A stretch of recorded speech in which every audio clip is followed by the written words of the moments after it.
Welcome back to Superhuman Customs, everybody. I'm Stephen Human, and on this channel we just customize action figures. Whenever I feel inspiration or I've got some fodder around, just kind of figure out something that I want to do, and I do it. Nothing more complicated than that. And today we are doing a figure that I got this guy, and I don't necessarily care about this version of Superman, like Gladiator Superman. I went through and I already customized some of the chains and stuff just for display, but the more I look at him, the more I want to turn him into something that's unique.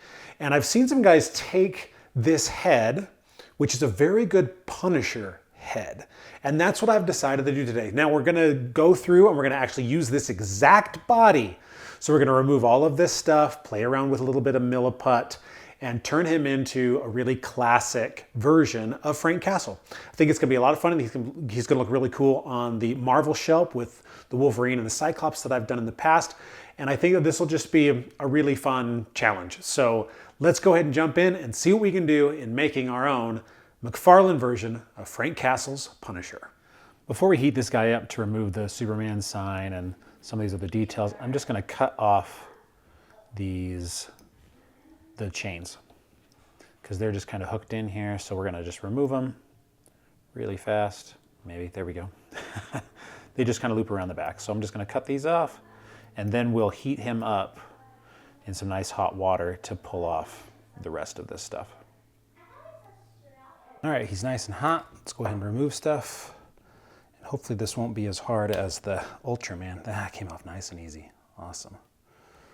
There's a lot of stuff to kind of pull off. I was able to cut off a lot of the stuff here on the little hand, whatever these things are called, his little chains and stuff. I'm actually gonna be able to use some of those later, so that's great. If you need some needle nose pliers to grab some things off, then feel free. I want to save this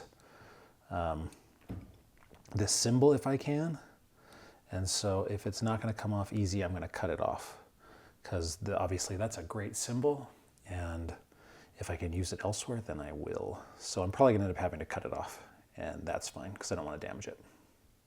There we go. I did end up slipping and cutting it in half a little bit, but it glues together. It will glue together pretty easily. So I can use this on another figure if I want to do a Kingdom Come Superman or something along those lines. I'm gonna make sure to keep this nice and intact. So he generally has like these, so right here on his torso, he's got the skull, and then he's got like teeth that are straight. Well, I don't want to mold those with the milliput. So what I'm going to do is I'm going to take this, it's like a gun from this cheap model that my son had like 10 years ago that's just been in the extras drawer. So I'm going to cut 4 of these, more or less in the same length. And that's what we're going to use. Oop, that one shot all over. And we're going to use these as the teeth.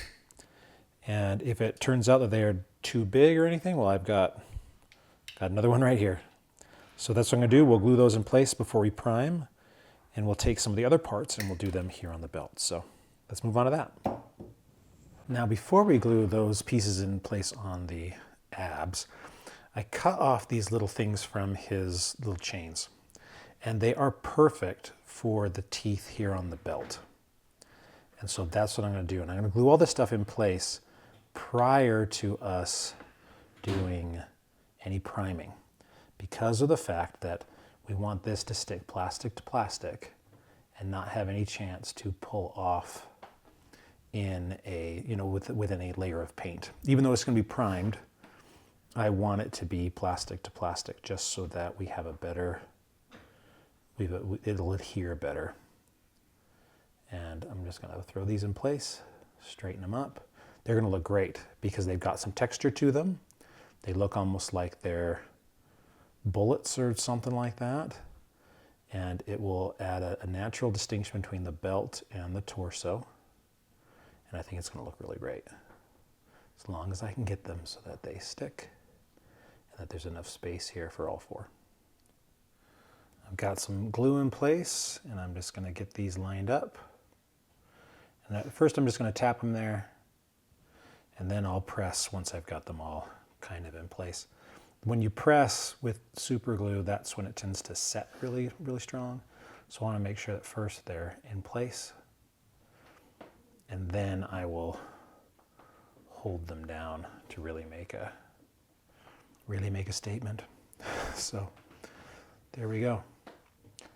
And I can move them a little bit. I've got a pair of tweezers over here that'll help me if I need to move them more.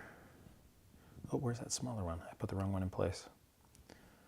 Oh, that happens sometimes. There it is. So if that happens, just pull this one off real quick before it sets and put the smaller one in place.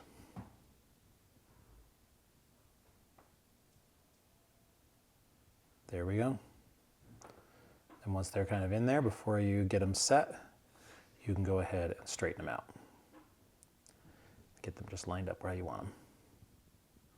One tip that has saved me on my customization journey is that I keep all of these things that I've cut off. So chains, this sort of stuff, these little things, like what I used on the belt.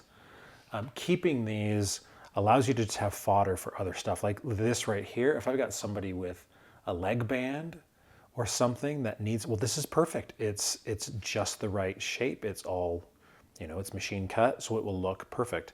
So you never know when these little things are gonna come in handy, just like with these right here on his belt. So keep these, put them in your extras drawer. You may find a use for them that surprises you. Now here we go with the milliput. We got a little bit of glue here in the middle. So I'm gonna press there, and then I'm just gonna spread it out because I don't wanna get glue on my fingers. You guys have seen that before.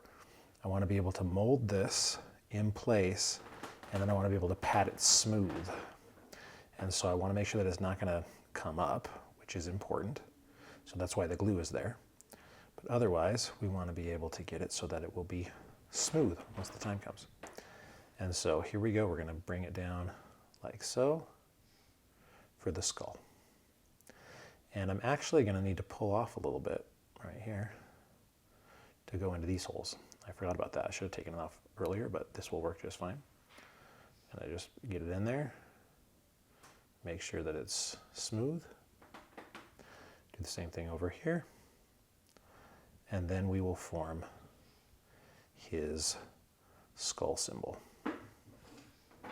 Got it pretty well smoothed, and now I'm going to carve in the eyes and the nose. Now there are a lot of different versions of the Punisher symbol.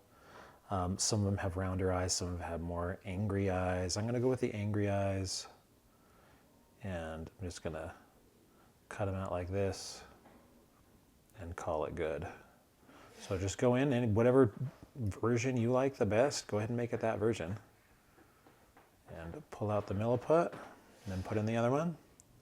Try and make them as, matching as possible. And go from there. Let's go ahead and prime this guy.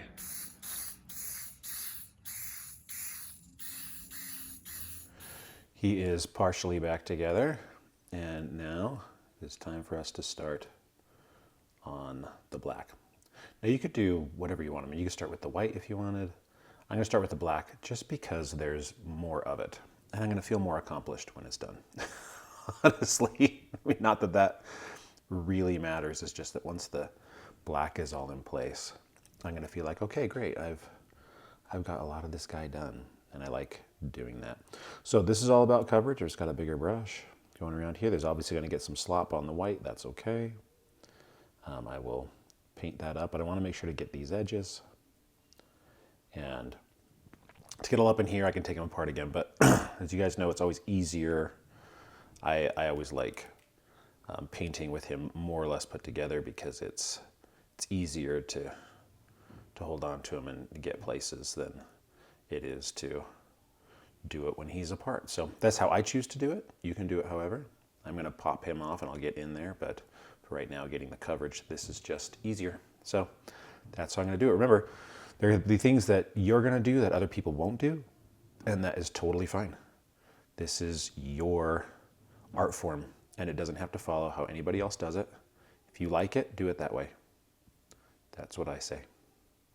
And you just do the same thing with everything else. You get the arms. And the great thing about a character like this, that he's all black, mostly, is that it goes pretty quick. You just go through here and then bend these things and get all in there. Getting his eyes now, And obviously there's gonna be slop up on the sides, but I want to be able to get these corners so that when I do the white, I can get on the insides and I can paint that up. And now the nose, same deal. There we go. Now I could do lines in here if I wanted at this point, and I am debating. So we'll see what I decide. You know what? I am just gonna do it right now. We're just gonna go like this. I'm gonna get in there. It's gonna get all over, and that's okay. But that way I can go with the white and I can thin up the lines, and these cracks in here will have the black in them.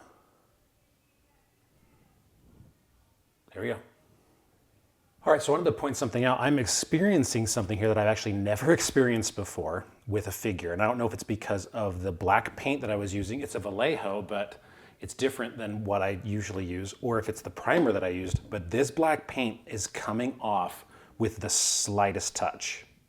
It is not, and it's well dry and everything, but it is coming off with, I don't have to do anything to it. I can touch it and the paint will come right off. So again, I don't know if it's the primer that I used or what, but this is causing some pretty major issues that I don't usually have because like I can just touch it and the paint comes off. So I'm gonna have to do some figuring out because normally I can move guys and I can have it and it works just fine. And this one is definitely not. So yeah, I'll keep you informed. But this is the worst that it's. I've never had anything like this before, where I can flick it and the paint will come off. So we'll have to figure this out. All right, this is really frustrating because I've painted over the places that were all coming off with a different black just to see, but now the paint layers are getting too thick, and that's why it looks blotchy. And I don't want that. I mean, I don't. You know, I always put on nice thin coats so that everything looks like it was factory made, and this guy is getting hammered. So what I'm going to do is I'm going to do the white. I'm going to not move him or touch him, and I'm going to clear coat him, and hopefully that will help. Otherwise, this guy might not be salvageable. So I don't know what the difference is because I've never had this experience before, but it's very frustrating. And so I don't know if it's the primer or if it's this. Normally I don't use this type of Vallejo. A friend of mine gave this to me. I normally have these ones. So I honestly am not sure. I'm going to do white. We're going to clear coat him, and this guy might be a disaster at that point. I don't know, but we'll do our best to salvage him. So I'm just going to put the white on, and we'll see whether it's the primer or not. Because if it responds the same way, then we'll know that it's the primer. This is a filler primer that I used, and I've used it a couple times, but I wanted to give it a try because A, I ran out of the black primer that I usually use, and B, with the milliput, I wanted to use it because I wanted to see if it smoothed it out, which it did. It smoothed out any imperfections in this skull, which made it look really nice. But if the paint can't adhere to it, then that's a huge problem. And if it's the black paint, then I know just not to use that black paint. I'm hoping it's the paint, and that whatever it is that my friend got just isn't good for this type of thing, or I don't know. But because I would love for it not to be the primer, because it did do a good job on the milliput. So we're just gonna have to see. The thing that makes me mad is just that the black is now blotchy in places, and I hate that. I pride myself on being smooth, on having my hand painting being smooth. So the fact that it's not on this guy is angering me quite a bit.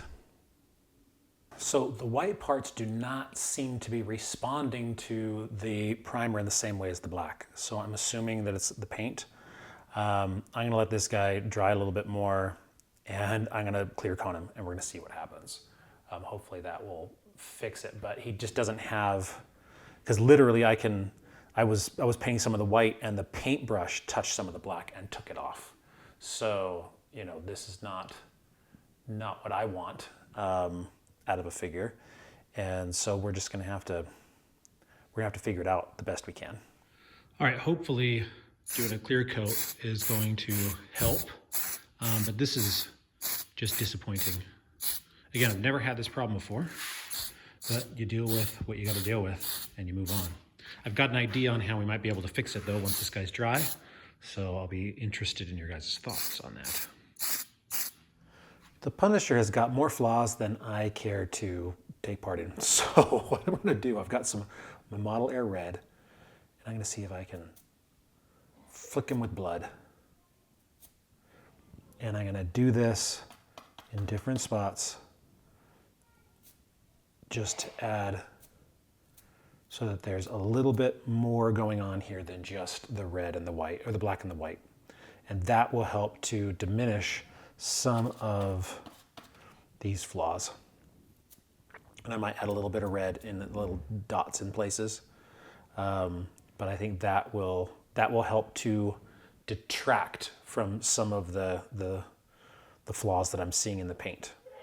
Hopefully that will do it, and this will be our last step. And then we'll show him off, and he's fine. One last thing I've decided to do is add a little bit of mud. I mean, he already looks kind of beaten up a little bit with the blood. I'm gonna make it so that he's just got a little bit more in some places so that he kind of just looks like he's been through it. I think that will help a little bit to just kind of detract from some of the flaws. And it's okay to do stuff like this. You know, this is yours. For me, it's like he's not taking on necessarily the look that I want because of the blotchiness. And so adding the blood and adding a little bit of mud, for me, that helps. If I'm gonna do this and I'm gonna bloody him up and make him gross, I'm gonna add some bullet holes here with this drill on his chest, on the armor here. Add a couple of them, and then add some silver to it. Make it look like he has taken some hits. There we go. A little bit of gunmetal gray and some silver. And then I think we'll be in good shape with this very disappointing Punisher. So he's pretty banged up now, and it hides a lot of the flaws. Not generally what I do, but having a Punisher like this makes sense. So adding the bullet holes in the blood and the mud and all of that stuff just helps him to stand out on the shelf and hide the flaws. And I've added this little gun from that Spawn figure that I got. He came with like 10 guns. This is the perfect gun for Punisher. So fill him out with those accessories and it's gonna make him look even better. I'm pretty sure it's the primer. So this is a primer that I've never used on a full figure before. I used it on small things. It's a filler primer that helps to smooth things out. And I wanted to do it because I wanted to test it on the milliput because I've never used it on milliput, and it did smooth it out pretty good, but this paint just will not adhere to it. It's cured overnight. It shouldn't be a problem, but it is. So I'm very afraid to kind of move this guy. Most of the time I can pose my customized figures with no problem, and I've got some hanging up here that are in full poses, and I've never had an issue. Definitely not like this. So, you know, you take what you can do and you can make it cool. And on my Marvel shelf, this guy will look really cool because he's got blood on him and he's got, you know, bullet holes and all that sort of stuff, which is appropriate. Not what I had planned, but it does make him look cool. So when you guys are customizing, just do the same stuff. If you come across issues, be creative with those issues. Don't just chuck things and get frustrated. Try and solve them creatively and you'll end up with a pretty cool figure. This guy does look cool and he will look cool on the shelf. That's what I care about. So thank you all for watching. I'm Stephen Human with Superhuman Customs. And if you want to check out my novels, check out stephenhuman.com or superhuman.com, and I'll see you soon.